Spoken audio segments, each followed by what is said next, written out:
नमो अरिहंताणं नमो सिद्धाणं नमो आयरिहाणं नमो वचायां नमो लोये सर्वसाहुणं मंगलं भगवान् वीरो मंगलं गौतमोगणि मंगलं कुन्दकुन्दायो जयधर्मोऽस्तु मंगलम् सर्वमङ्गलमाङ्गल्यं सर्वकल्याणकारिकं प्रधानं सर्वधर्माणां जयं जयतु शासनं जयं जयतु शासनं नमः समयसाराय सानुभूत्याचकासने चेष्टाय भावाय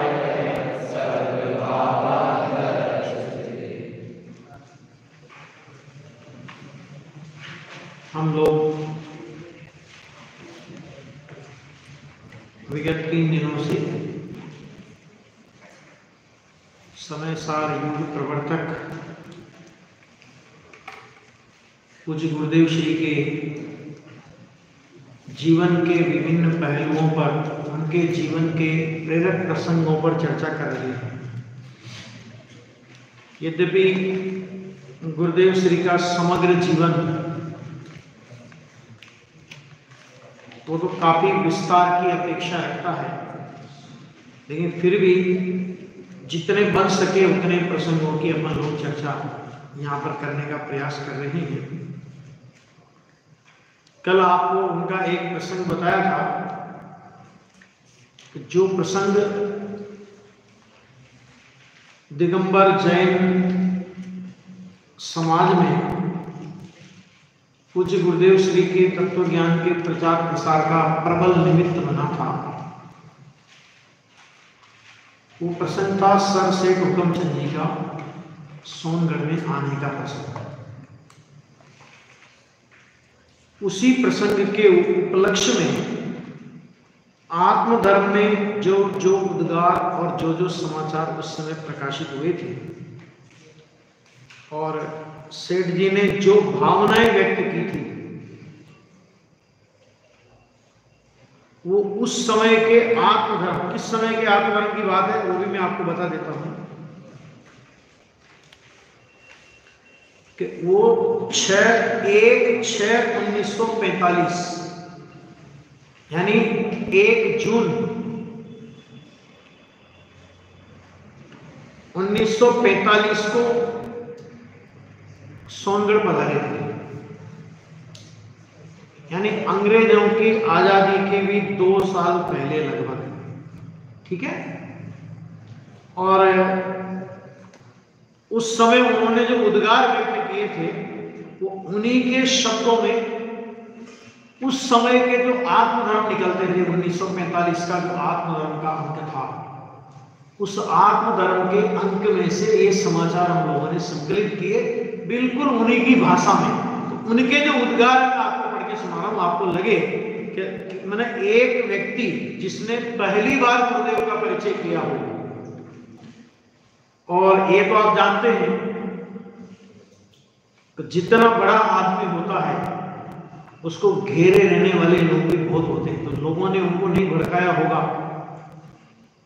सबको अवगणना करके वो पधारे थे।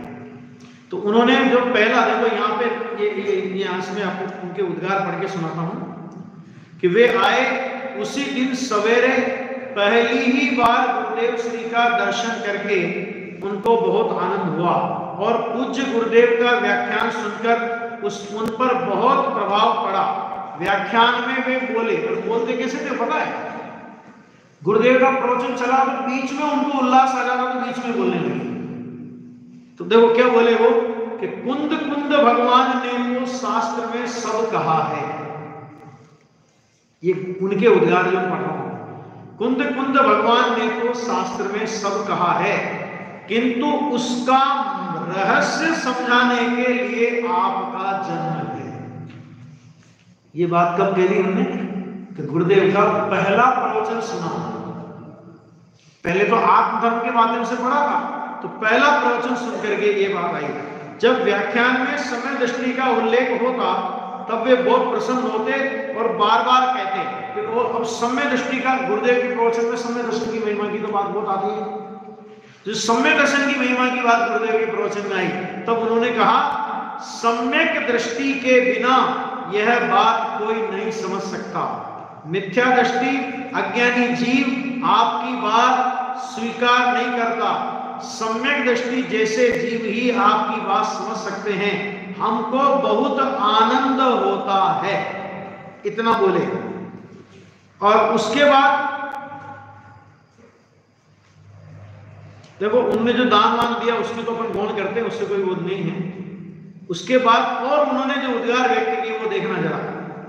तो उन्होंने अगला उद्गार व्यक्त किया, उन्होंने कहा कि दिनांक ये आ गया तारीख 2 जून 1945 की घटना है। तो उसमें उन्होंने सुबह तक पूज्य गुरुदेव श्री के 3 व्याख्यान सुने। मतलब कितनी तारीख को आए थे? 1 जून को। गुरुदेव के 2 व्याख्यान होते थे और शाम को तत्व चर्चा होती थी। तो 2 व्याख्यान तो उन्होंने 1 तारीख के सुने और 1 व्याख्यान सुबह का सुना उन्होंने 2 तारीख का। तो 3 व्याख्यान सुनकर उनके हृदय में अपूर्व प्रभाव पड़ा और ऐसे अध्यात्म ज्ञान की प्रभावना के लिए जितने भी प्रयत्न किए जाएं उतने कम हैं, ऐसा उन्हें अनुभव हुआ है ना। और उन्होंने जो कल 5001 रुपए देने का निर्णय किया था, उस सखावत को बढ़ाने की इच्छा हुई और व्याख्यान के बाद उन्होंने कहा, अब जो कहा उन्होंने वो सुनना था। 3 प्रवचन में, गुरुदेव के 3 प्रवचन में कैसा प्रभाव किसी आदमी पर पड़ सकता है। अहो सभाजनों, आपका बड़ा भाग्य है कि आप सत्पुरुष के अध्यात्म उपदेश का बड़ा रुचि से नित्य लाभ ले रहे हो। ठीक है, मैं तो तुच्छ आदमी हूं, आप तो बड़े भाग्यवान हो। मैं तो अल्प लाभ ले सका हूं तो भी मेरा आनंद का क्या कहूं। मैंने जो जिस भाषा में वो बोले तो वही भाषा हमने आत्मधर्म में छपी थी और वही हमने इसमें रखी है। यदि यह अध्यात्म ज्ञान के लिए मेरा सब कुछ अर्पण किया जाए तो भी कम है, और मैंने जो रकम कल कही है उसके लिए मैं फिर कहता हूं कि इस संस्था की उन्नति के लिए मेरी तरफ से 12,501 रुपए और घर से, मैंने सेठानी जी की ओर से 12,001 रुपए इस संस्था को अर्पण करता हूं। और ये अभी तो अपने को 25,000 कुछ नहीं लगेगा, 25,000 में क्या है, लेकिन उस जमाने के 25,000 किस जमाने के? अंग्रेजों के जमाने की। समझ आ गया कि नहीं आया? तो उस जमाने में रेट क्या थी? अगर मैं आपसे कहूं कि हमने 2 रुपए किलो की चीनी खाई है तो आप मानोगे? हाँ? बोलो, 2 रुपए किलो की चीनी। और बहुत पुरानी बात नहीं है, 1977 की बात है, 76-77 की।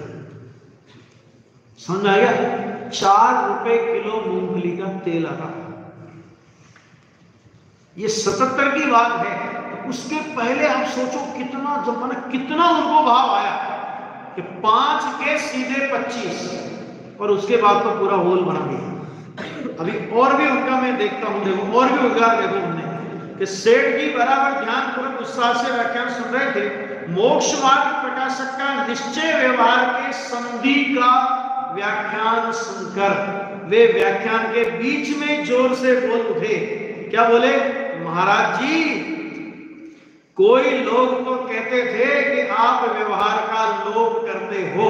सुनना ध्यान से, ये कहेंगे आपको पढ़ा रहा हूं मैं, क्यों सुना रहा हूं कि ये जो बात चलती है ना आजकल, और अपने को भर दिया जाता है, लोग अपने को भर देते हैं कि वहां जाओगे तो व्यवहार का लोभ हो जाएगा, वहां जाओगे तो तुम भ्रष्ट हो जाओगे।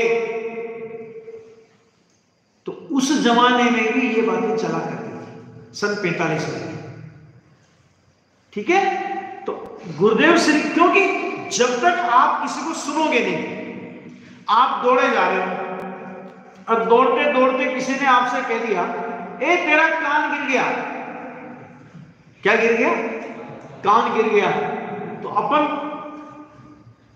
कहां गिरा, कहां गिरा, कहां गिरा, और कान को ढूंढने के लिए दौड़ पड़ेंगे।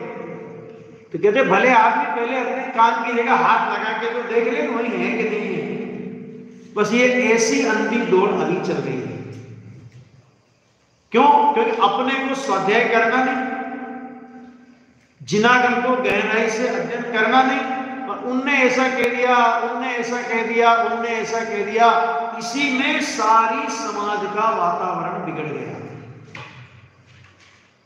लेकिन अगर गुरुदेव को कोई आज्ञापान पढ़े, गुरुदेव का समय सार का प्रवचन भी सुने, और गुरुदेव श्री का पद्मनंदी पंच निषेधी का प्रवचन भी सुने, पता पड़ेगा कि निश्चय के स्थान में व्यवहार का, व्यवहार के स्थान में क्या उपयोग है, और व्यवहार की मर्यादा कितनी है। गुरुदेव भावना वाले तो थे, लेकिन भावुक नहीं थे। अपन लोग क्या होगा कि बहुत बढ़िया कोई प्रोग्राम हुआ, विधान बहुत जोरदार हो गया, है ना, बहुत बढ़िया शिविर हो गया, बहुत बढ़िया कुछ ऐसा प्रोग्राम हो गया, रंगारंग जिसे बोलते हैं ना आज की भाषा में, हैं, तो अपन क्या बोल देंगे, आज के आनंद की जय। आज का आनंद क्या विकल्प।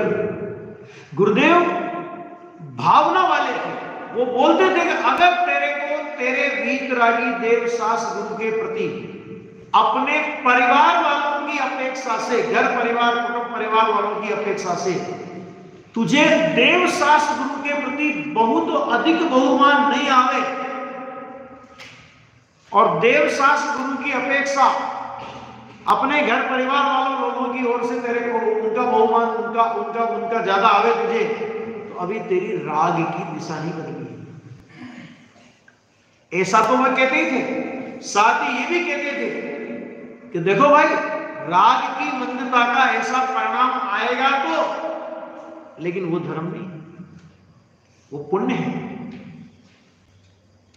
ठीक है, तो अब यहां सेठ जी क्या बोलते हैं, देखो, तो महाराज जी, कोई लोग तो कहते थे कि आप व्यवहार का लोभ करते हो, लेकिन मैं समझता हूं कि आप तो निश्चय व्यवहार का सच्चा ज्ञान दिखलाते हो। कितने प्रवचनों में परख लिया उन्होंने?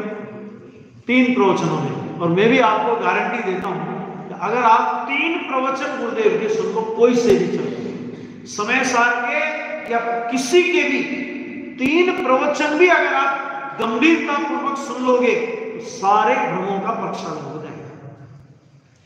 आगे बोला उन्होंने, कर्म तो जड़ वस्तु है, वह आत्मा को कुछ भी नहीं कर सकता। आत्मा का पुरुषार्थ स्वतंत्र है, कर्म उसको रोक नहीं सकता। यह बात तो जिसको अनंत भव का नाश करके एक ही भव में मुक्ति लेने हो, उसके लिए है। क्योंकि कर्म का जोर चल रहा था, तो गुरुदेव ने जब वो आए तो ये बातें भी कही, भाई कर्म विचारे कौन भूल मेरी अधिकाई, अग्नि सहे घनघात लोह की संगति पाई।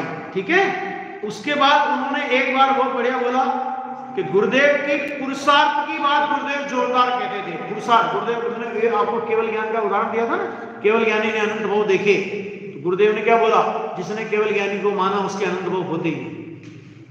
तो वो पुरुषार्थ की बात जब सेठ जी ने सुनी, गुरुदेव के एक भी पर्याय अपने पुरुषार्थ के बिना नहीं होती, पुरुषार्थ का स्वरूप समझना पड़ेगा, वो बात अलग है। तब सेठ जी उछल पड़ते थे और एक बार तो सभा में बहुत जोर से वो बोल उठे, हमने जरूर मोक्ष लेना है। महाराज जी, पुरुषार्थ से मुक्ति होती है, हमारा महान पुण्य से ही आपका जन्म हुआ है। ये 3-4 प्रवचनों का कमाल है।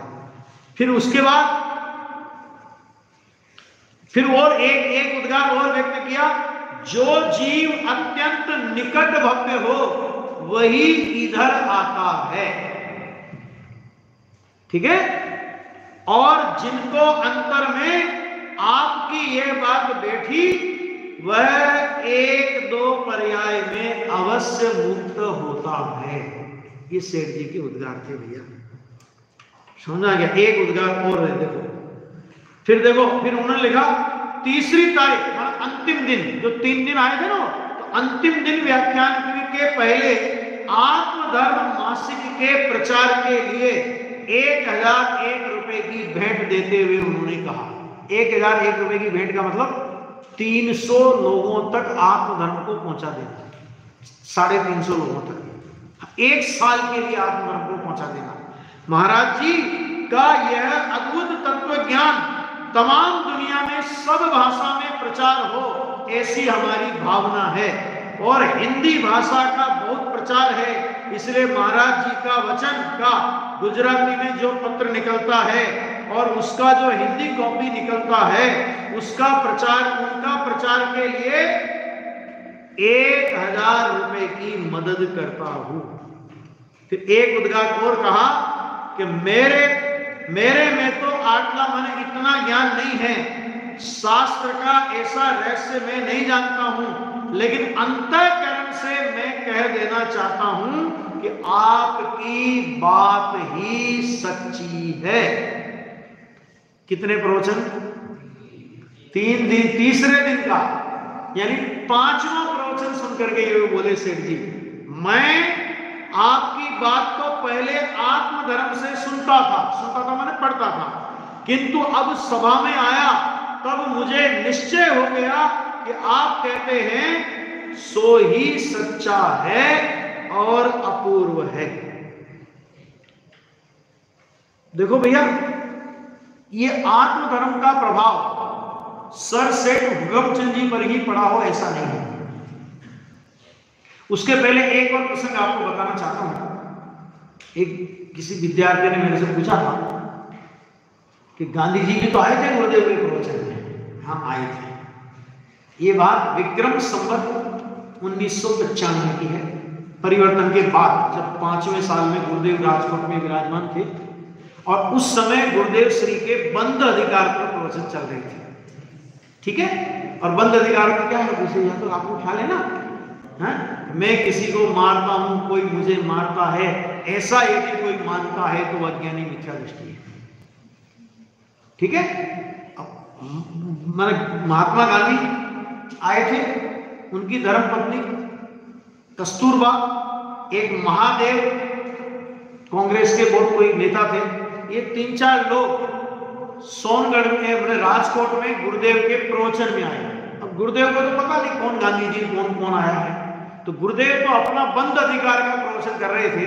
तो बंद अधिकार के प्रवचन में गुरुदेव ने कहा, मैं परजीव को मारता हूं, मैं परजीव को बचाता हूं, मैं परजीव की रक्षा करता हूं, मैं परजीव को सुखी करता हूं, ऐसा जो मानता है वह मूढ़ है, अज्ञानी है, विपरीत इससे ज्ञानी है। महात्मा गांधी सुन के चले गए। तो कुछ दिन बाद महात्मा गांधी का राजकोट में और आना हुआ, तो उन्होंने कहा कि आजकल वो महाराज कहां हैं जो मुझे मूढ़ और अज्ञानी कहते थे। ये गुरुदेव के प्रवचन में सुना है प्रसंग। हालांकि गुरुदेव का कोई ऐसा अभिप्राय नहीं था, वो तो अपने समय सार की गाथाओं के आधार से प्रतिपादन कर रहे थे, लेकिन महात्मा गांधी को ऐसा लगा कि मैं इस काम में लगा रहता हूं ना, तो उनने क्या पूछा, वे महाराज आजकल कहां हैं कि जो मुझे मूढ़ और अज्ञानी कहते थे। ऐसे ऐसे प्रसंग बने हैं। समझने की योग्यता ना हो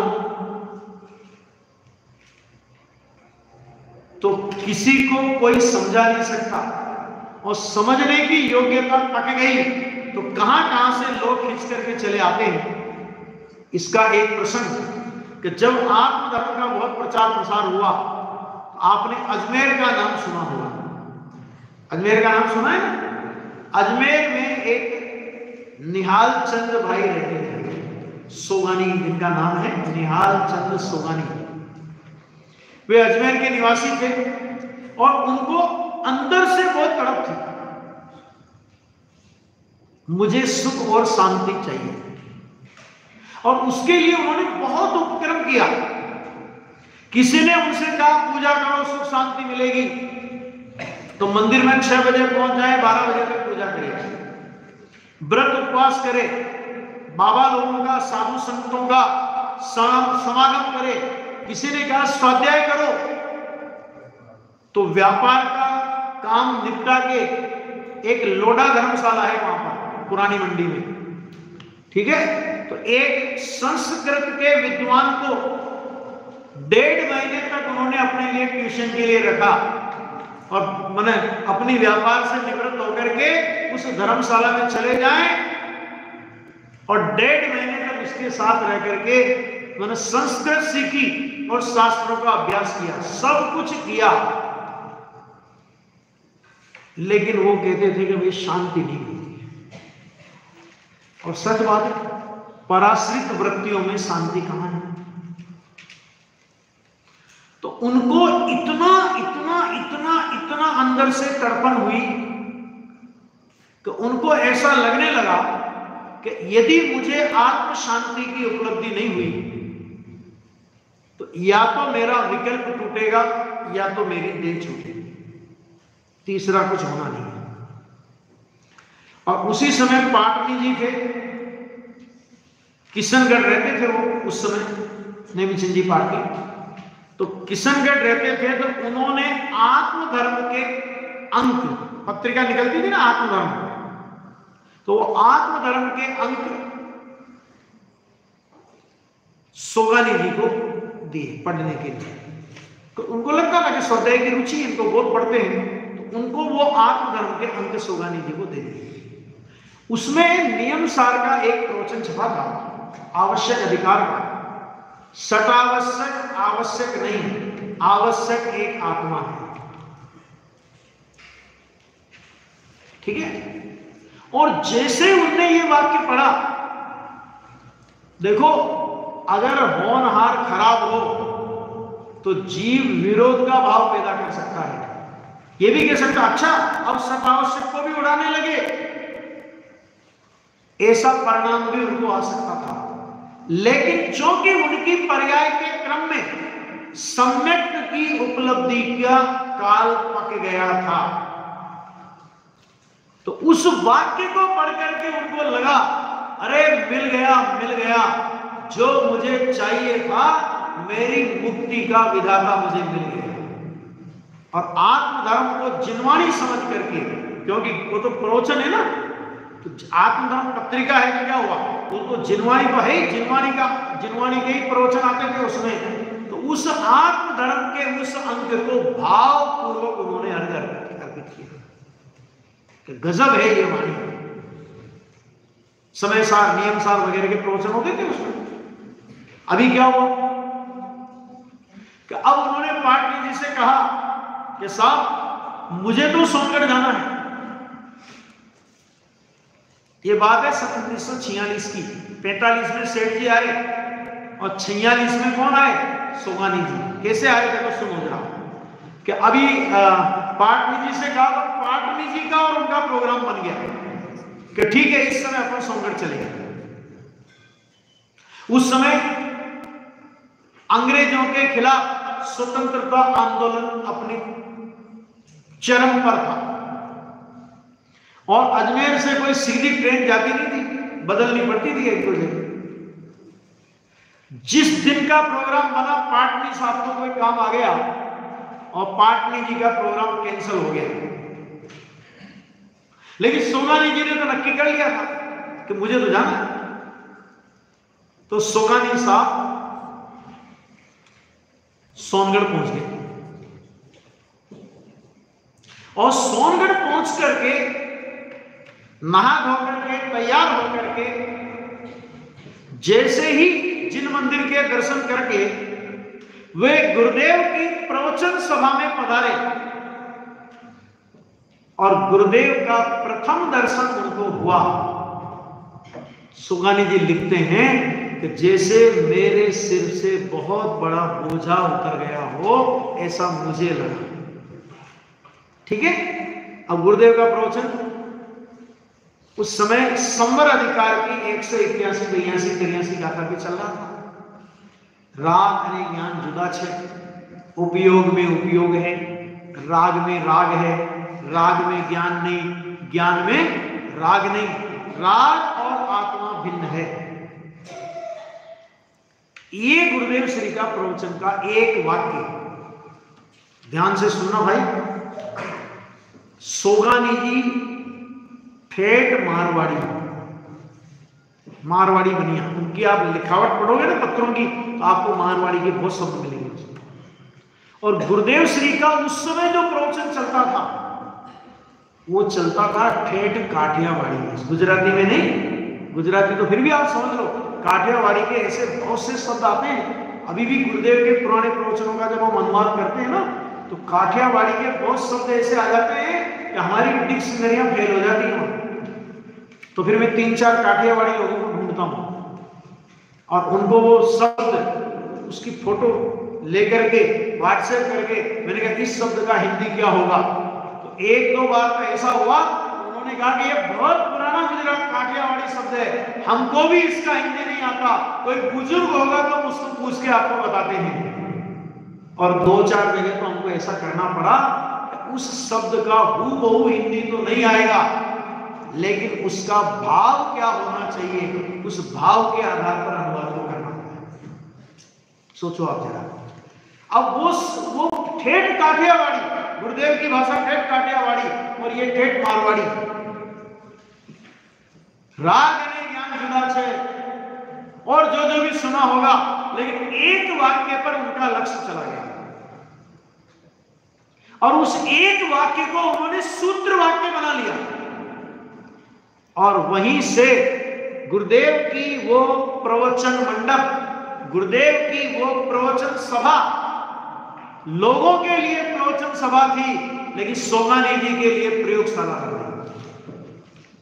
राग और ज्ञान जुदा छे, राग और ज्ञान जुदा है और गुरुदेव की ओर टकटकी लगा करके वो वाक्य प्रवचन सुन रहे हैं तो उनको लगा कि ये महात्मा राग और ज्ञान को भिन्न कह रहे हैं, ये केवल शाब्दिक वाद जाल नहीं है, अंदर में राग से भिन्न परिणमते हुए ये राग से आत्मा को ज्ञान को भिन्न कह रहे हैं। माने शब्द के पीछे गुरुदेव का हाव भाव, गुरुदेव का परिणमता अभिप्राय उनको पकड़ में आ गया। इसलिए श्रीमद राजचंद्र ने लिखा, तेरे नेत्र यदि मुमुक्षु के होंगे तो तुझे महात्मा पहचानने में आएगा, वरना सर्वज्ञ भगवान भी हमारे सामने से निकल जाएंगे तो नहीं पहचान पाएंगे। ठीक है, उस एक वाक्य को सूत्र वाक्य बनाया और समिति जो अब तो बहुत बड़ी धर्मशाला बन गई है, पहले ऐसी थी, पुराने ऐसे कमरे थे सब, है ना, उसमें उनको एक कमरा लिया था उन्होंने और रात भर उस एक वाक्य के आधार पर चिंतन मनन घोलन, चिंतन मनन घोलन, चिंतन मनन घोलन। क्यों? क्योंकि अंदर से इतने तपकर आए थे कि या तो आत्मा की शांति मिलेगी या तो देह छूटेगी। अंदर से आत्मा की प्राप्ति की इतनी तड़प लेकर के कोई जीव आया हो और उसे मार्ग ना मिले, ऐसा 3 काल में नहीं होता। उस एक वाक्य में रात भर उसका घोलन मनन, घोलन मनन, घोलन मनन करते रहे और प्रातः काल का सूर्य उदय हो उससे पहले तो राग से भिन्न चैतन्य का अनुभव करके उठ गए, सम्यक तो वहां प्राप्त किया, जिसका उल्लेख गुरुदेव श्री के प्रवचनों में आता है बाद के, वो बताऊंगा वो भी अभी। अब इसमें देखो एक बात, और ये बात मैं बड़े गर्व के साथ कहता हूं, जहां भी कहता हूं, मैंने कहा भैया सोनगढ़ अभी तक आत्म साधक संतों की साधना स्थली तो थी। समझ में आ गया? भाई श्री हो, गुरुदेव हो, जो भी है ना, ये इनकी साधना स्थली तो थी, लेकिन सोनगढ़ को सम्यक्त भूमि बनाने का सौभाग्य यदि किसी को मिला है तो वो हमारे राजस्थानी सूरवीर को मिला है। समझ आ गया? सोगानी जी ने उस भूमि को सम्यक्त साधना भूमि बना दिया, सम्यक्त संकित की प्राप्ति की भूमि बना दिया। एक बात, इससे दूसरी बात कि गुरुदेव श्री के एक प्रवचन का सामर्थ्य कितना था कि उस एक प्रवचन की बात को बहुत दूर, एक प्रवचन का एक वाक्य किसी भव भ्रमण करते हुए जीव के भवच्छेद का निमित्त बन जाए, इससे उत्कृष्ट और उदाहरण क्या हो सकता है? सोगानी जी उसके बाद गुरुदेव के संपर्क में ज्यादा नहीं आए थे, बहुत कम उनको गुरुदेव का संपर्क बाद में रहा। अपने व्यापार धंधे, पारिवारिक परिस्थितियां, आर्थिक परिस्थितियां जो भी उनके सामने रही, और उनको बाद में अजमेर से अपना व्यापार उन्होंने कलकत्ता शिफ्ट किया। और भाई साहब उनकी दृष्टि अगर आप पढ़ोगे, उनकी सोचने का उनका ढंग अगर आप देखोगे, तो कहते थे कलकत्ता में इस मुर्दों की बस्ती में अकेला मैं जीवंत हूं, अकेला मैं सुखी हूं। और गुरुदेव के प्रति जो उनकी भक्ति उनके पत्रों में अभिव्यक्त हुई है कि जिस महापुरुष के निमित्त से मुझे भव भ्रमण का किनारा आ गया, उनका अनंत उपकार हम कैसे चुका सकते हैं? अंत में एक बात, गुरुदेव श्री की जन्म जयंती के अंतिम जन्म जयंती में सन 1964 में गुरुदेव श्री की जन्म जयंती, बीच बीच में सोनगढ़ आएगी, लेकिन अंतिम दर्शन गुरुदेव के उनको जन्म जयंती के टाइम पर हुए। गुरुदेव श्री की जन्म जयंती में मुंबई में मनाई गई थी, और उसमें सोगानी साहब आए थे सपरिवार, और वहां से वे बाहुबली गोमटेश्वर की यात्रा के लिए गए। ठीक है, पूरा परिवार साथ में था। गोमटेश्वर की यात्रा के लिए गए तो अपन लोग पूजा में पढ़ते हैं ना, हो अर्ध दिशा का सन्नाटा, वन में वनचारी चरते हो, तब शांत निराकुल मानस तुम तत्वों का चिंतन करते हो। हमने जिनके लिए ये लिखा उनको तो तत्व का चिंतन ऐसी स्थिति में करते नहीं देखा। लेकिन सोगानी जी जिस समय वो बाहुबली भगवान की यात्रा में गए, पूरा परिवार अर्धनिशा की सन्नाटा में गहरी नींद में सो गया, और सोगानी साहब कमरे से निकलकर पहाड़ी चढ़कर एकांत में बाहुबली भगवान के सामने ध्यान मुद्रा में चले गए। ऐसा था उनका आत्म साधना का बल। तीव्र पुरुषार्थी थे। एक बार बाबू युगल जी साहब से मेरी उनकी अंतर परिणति के संदर्भ में चर्चा हो रही थी, तो उन्होंने एक वाक्य जो मुझसे कहा, समझ लीजिए मेरे जीवन का वो एक बहुत स्वर्ण अनुभव है। बाबूजी से बात हुई सोगानी जी के बारे में, उन्होंने कहा भैया सोगानी जी के पुरुषार्थ के बारे में हम क्या कहें? गुरुदेव ने जिनके लिए एकावतारी पुरुष कहा है, तो उनके पुरुषार्थ के बारे में हम क्या कहें? मान ख्याति प्रतिष्ठा की कोई चाह नहीं, इतने तीव्र पुरुषार्थी थे, इतने उग्र पुरुषार्थी थे कि यदि उनको 2, 5, 10 साल का जीवन और मिला होता तो शायद पंचम काल की इन शताब्दियों में हमें एक भावलिपि संत के दर्शन होंगे। ये बाबूजी के शब्द हैं जो आपको बोल रहा हूं मैं। इतना उग्र पुरुषार्थ था, लोग कोई प्रसिद्धि का मोह नहीं। सोनगढ़ में उनके मित्र थे, मानो उनके साथ जो रहते थे, शशि भाई सेठ उनके साथ में रहते थे। तो उन्होंने एक बार उनसे कहा, लालचंद भाई का भी उनके साथ में संपर्क था, तो उन्होंने एक बार उनसे कहा कि साहेब आपको गुरुदेव के प्रताप से सम्यक दर्शन हुआ तो कम से कम गुरुदेव को बताओ, तो गुरुदेव को पता तो पड़ना चाहिए। तो सोगानी जी साहब ने कहा कि भाई साहब, फूल जंगल में हो या बगीचे में हो, कोई उसको सूंघे या नहीं सूंघे, उसकी खुशबू में कोई अंतर नहीं पड़ता। और मैं अपनी बात अपने मुंह से गुरुदेव के सामने जाके कहूं, ये मुझसे नहीं होगा। और मुझे इस बात की कोई अपेक्षा भी नहीं है कि गुरुदेव जाने, उसके पीछे बहुत बड़ा कारण था। उन्होंने कहा अगर ये बात प्रसिद्ध हो गई तो जो बरसों से सोनगढ़ में रह रहे हैं उनके अहम को चोट लगेगी। कितना मतलब विवेक देखो आप उनका, गुप्त। हालांकि गुरुदेव को सुनना ध्यान से, गुरुदेव को सोगानी जी के जीवन काल में उनको सम्यक की उपलब्धि हुई, इस बात का उनके जीवन काल में पता नहीं पड़ा। सुनना ध्यान से, ये भी सुनना।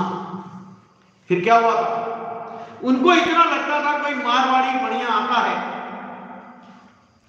और बहुत गहरे संस्कार हैं उनके। हालांकि शशि भाई जी ने एक आध बार गुरुदेव श्री से बोला कि साहब एक बढ़िया मारवाड़ी बढ़िया अजमेर से आते हैं और अंदर ठेठ अंदर से बात आती है। मतलब चर्चा करते थे ना साधन में मिलकर के, कुछ लोग जो उनके खास उनसे मिलने वाले थे वो चर्चा करते थे। ये द्रव्य दृष्टि प्रकाश तभी तो मिला आपने को कि ठेठ अंदर से बात आती है, ऐसा लगता है आपकी कृपा हुई हो। गुरुदेव ने तत्व चर्चा के दौरान सोगानी जी की परीक्षा करने का एक प्रश्न भी उन्होंने रखा था, लेकिन सोगानी जी मौन रह गए। सोगानी जी ने कोई उत्तर नहीं दिया।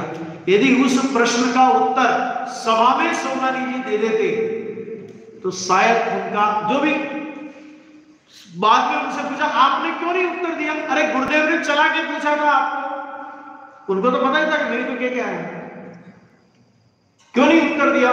तब गुरुदेव, तब सोगानी जी ने ये बात कही जो मैंने अभी आपको कही, और उन्होंने ये भी कहा कि सिद्धालय में अनंत सिद्ध विराजमान है, कोई उनका नाम भी नहीं जानता। नाम कितनों के जानते हैं अपन? वर्तमान 24 के, भूतकाल की 24 के नाम शास्त्र में मिले होंगे। थोड़े बहुत एक्स्ट्रा लोग जो तीर्थंकरों के अलावा मोक्ष में गए है ना, उनमें भी मुख्य मुख्य लोगों के नाम जानते हैं। सोनागिरी से गंजानंद कुमार, 5.5 करोड़ मुनिराज, समय शिखर के तीर्थों पर टोकों पे, ये सब होता है। तो क्या वो सिद्ध परमात्मा उनका कोई नाम भी नहीं जानता, तो उनके आनंद में क्या कमी रही है बताओ? तो उनके आनंद में तो कोई कमी नहीं, आनंद तो पूरा होगा, पूरा होते हैं। तो मुझसे ये बात नहीं होगी। जब अंतिम समय उनका देह परिवर्तन हुआ, सुनना बहुत गजब का प्रसंग है भैया। जब देह परिवर्तन उनका हुआ और गुरुदेव को जब उनके देह परिवर्तन का समाचार मिला तो गुरुदेव ने लिखा, सोगानी संस्कार लेकर के गए हैं, बहुत आत्मार्थी थे, इस प्रकार का कोई वाक्य उन्होंने लिखा। बाद में इन लोगों ने लालचंद भाई और शशि भाई, ये दो थे उस समय उन सोगानी जी के जितने पत्र सादरवियों पर लिखे गए, उन पत्र और उनके द्वारा जो चर्चा होती थी, वो चर्चा की लोग नोटिंग करते थे। वो नोटिंग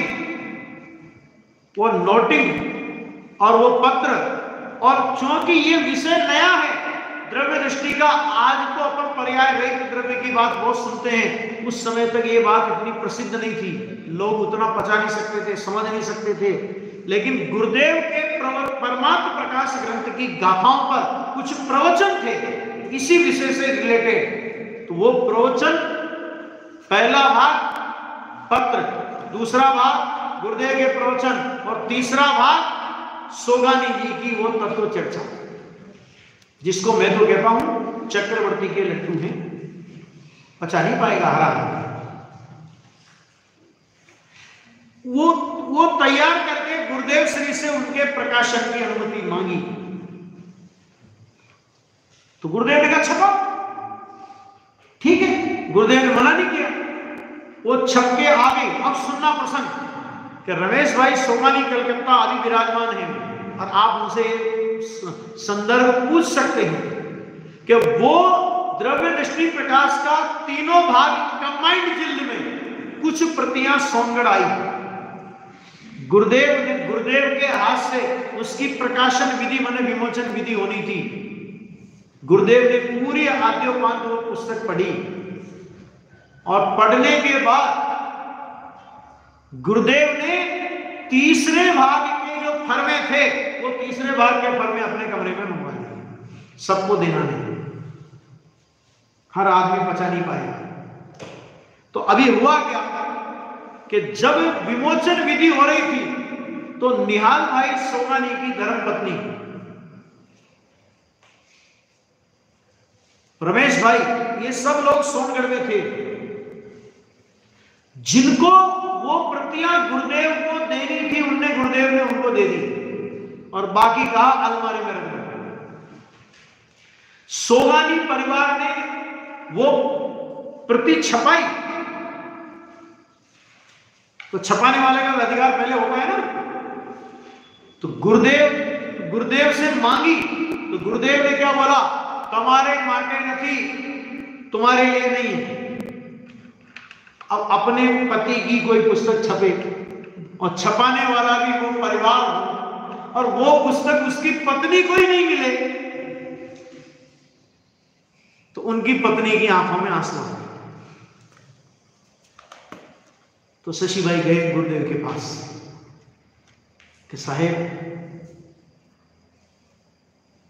और वो सारा घटनाक्रम बताया कि आपने मना किया और उनकी आंखों में आंसू है, एक प्रति दे दीजिए।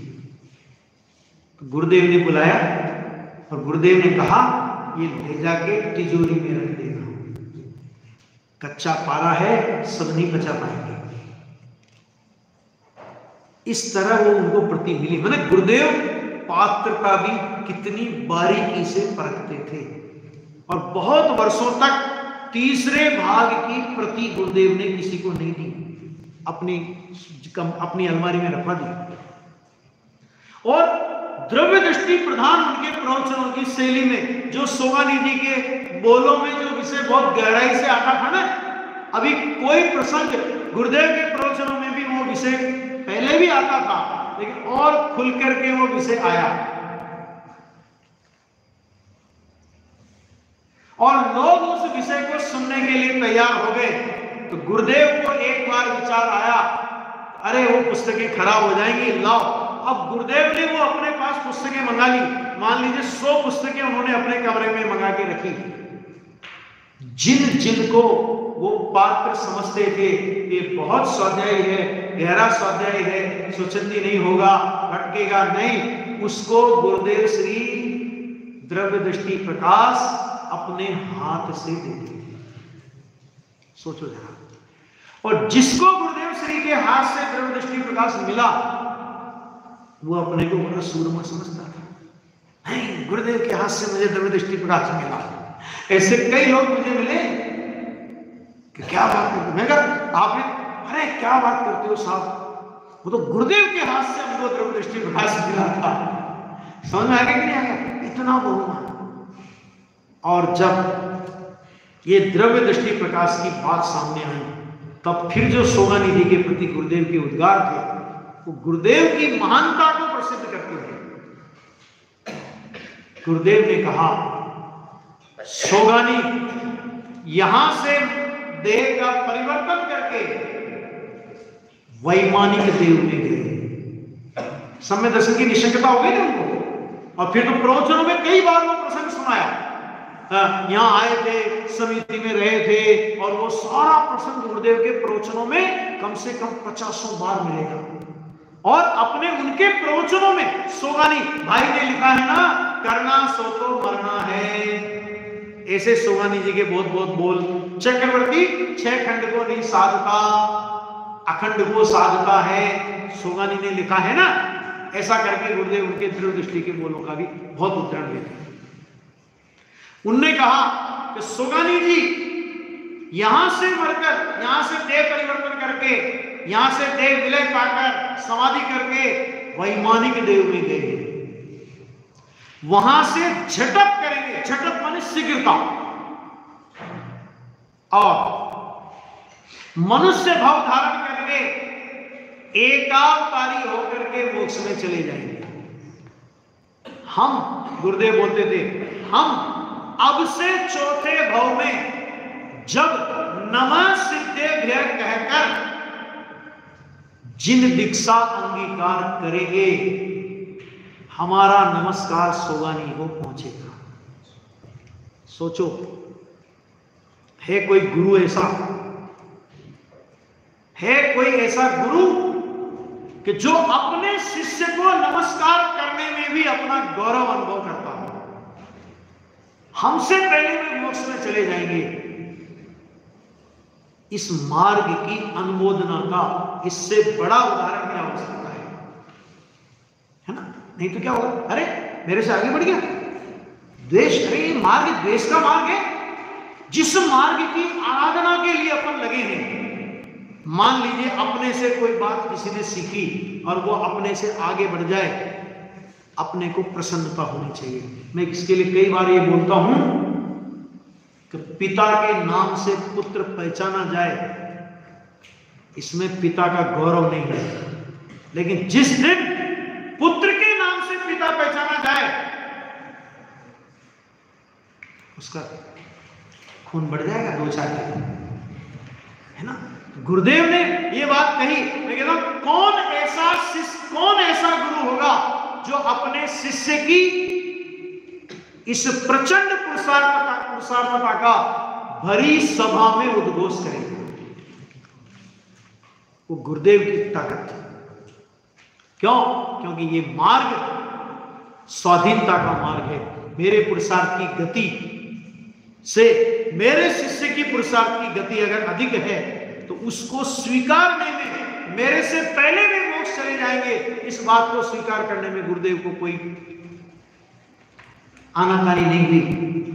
सहज भाव से उन्होंने इस बात को कहा। और ऐसा कौन शिष्य होगा कि जिसको गुरुदेव जिसको अपने गुरु से अपने से भी पहले मोक्ष जाने का आशीर्वाद मिला हो? वो शिष्य भी धन्य है और वो गुरु भी वास्तव में धन्य है। सोचो आप कैसे कैसे प्रश्न बने। वास्तव में कभी कभी लगता है भाई, ये जो 45 वर्ष का गुरुदेव का युग बीता, सच में भरत क्षेत्र में विदेह क्षेत्र का टेलर आया था। पंचम काल के 45 वर्ष मानो अपने में चौथे काल की वानगी लेकर के आ गया। वो तो जिन लोगों ने वो दृश्य देखे हैं उनको पता है। मंदिर की आपके सामने चर्चा की मैंने, सिमंदर भगवान का मंदिर की चर्चा की थी। उसके अगले साल ही लोगों की भावना हुई, यहां तो सिमंदर भगवान का समोसरण भी बनना चाहिए। 1 साल बाद सिमंदर भगवान का समोसरण बन गया। फिर लोगों की भावना हुई, समोसरण में तो मानसतंभ भी होता है, मानसतंभ बन गया। अरे इतना ही नहीं, सोनगढ़ के बाद सबसे पहला जिन मंदिर कहां बना पता है? विछिया। और वो विछिया का जिन मंदिर सोनगढ़ के जिन मंदिर की पूरी प्रतिकृति थी। वहां का स्वाध्याय भवन आज भी वैसा का वैसा ही, हम दर्शन करके आए। विछिया, विछिया, ठीक है। तो ऐसे गांव गांव में अब जब सागर में लोग आने लगे दर्शन पूजन की, क्योंकि गुरुदेव एक बात बोलते थे कि देखो भाई, जिन प्रतिमा का निषेध करना भी उचित नहीं है, और जिन प्रतिमा की भक्ति से धर्म होता है कि ऐसा भी नहीं है। उसके लिए एक उदाहरण देते थे, और वो उदाहरण मैं आपको देता हूं। वो उदाहरण देते थे कि दो मित्र थे, एक मित्र ने दूसरे मित्र को 1000 रुपए उधार दिए, या सॉरी 100 रुपए उधार दिए। उस जमाने में तो 100 रुपए बहुत होते थे। 100 रुपए उधार दिए। कालांतर में दोनों मित्र मर गए। तो अगली पीढ़ी जो उनके बेटे थे वे भी मित्र हो गए। तो अपनी भैया पलट रहे थे। तो जिसके पिताजी ने दिए थे उसने देखा कि मेरे पिताजी ने मेरे मित्र के पिताजी को, जिनको वो चाचा जी बोलता था, तो चाचा जी को अमुक टाइम पर 100 रुपए उधार दिए थे। तो उसने अपने मित्र से कहा, भाई अब तो तुम्हारी हालत अच्छी है, अब तो तुम 100 रुपए लौटाओ।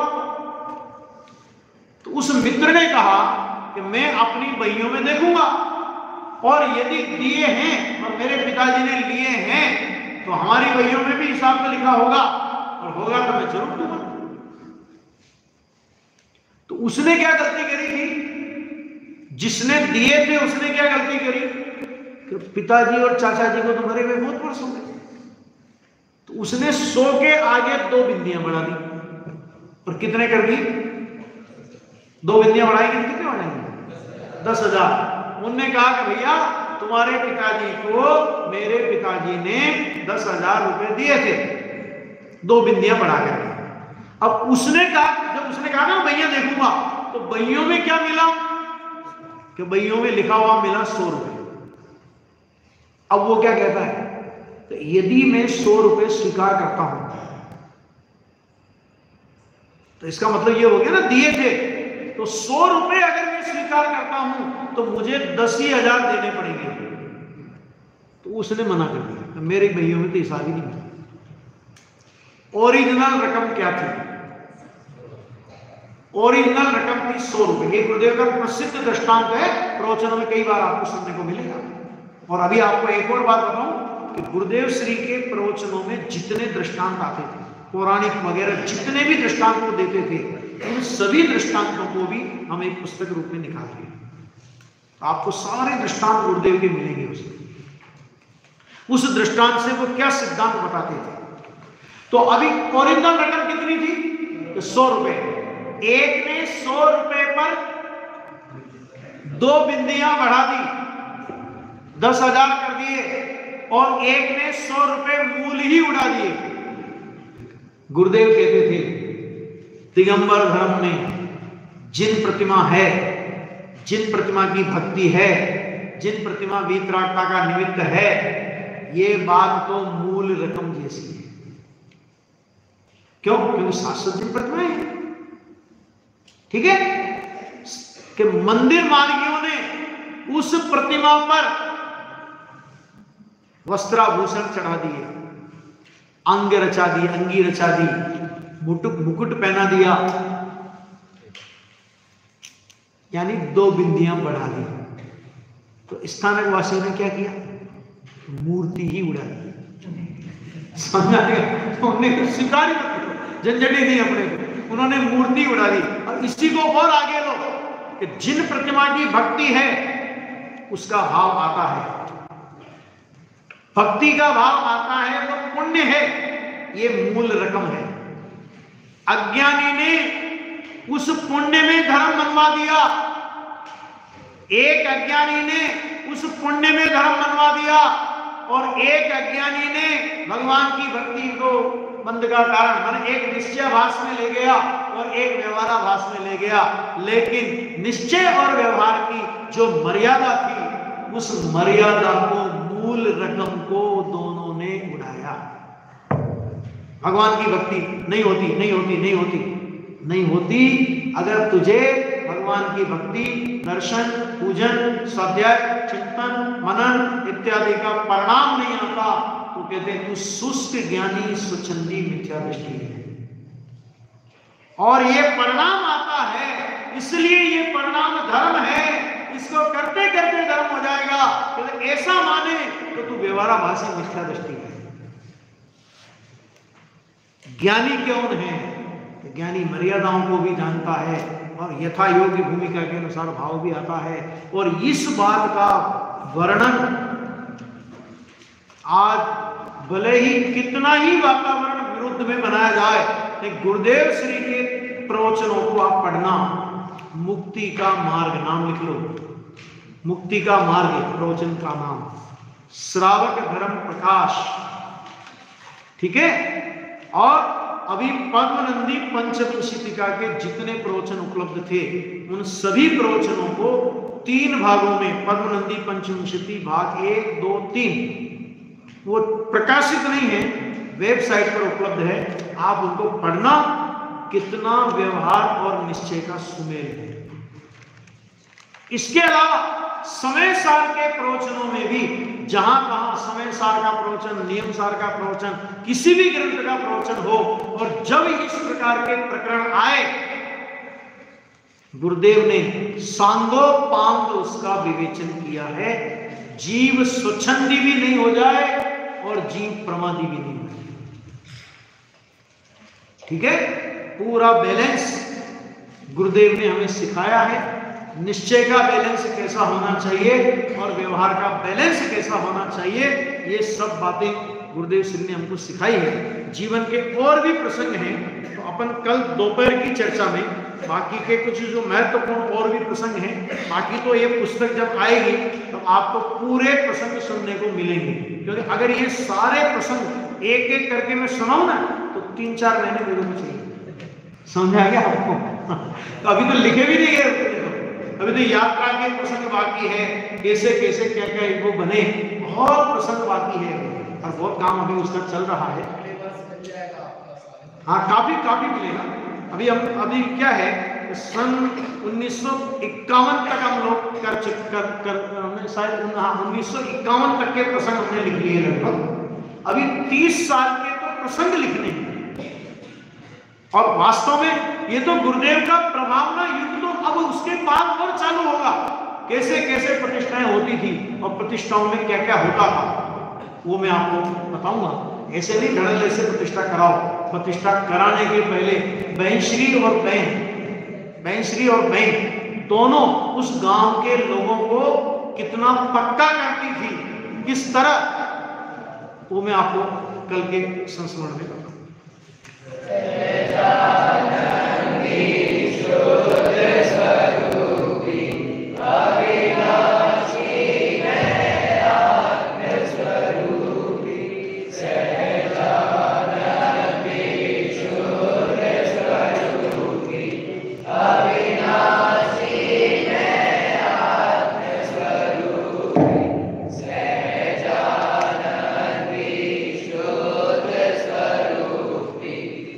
Amen.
की जय।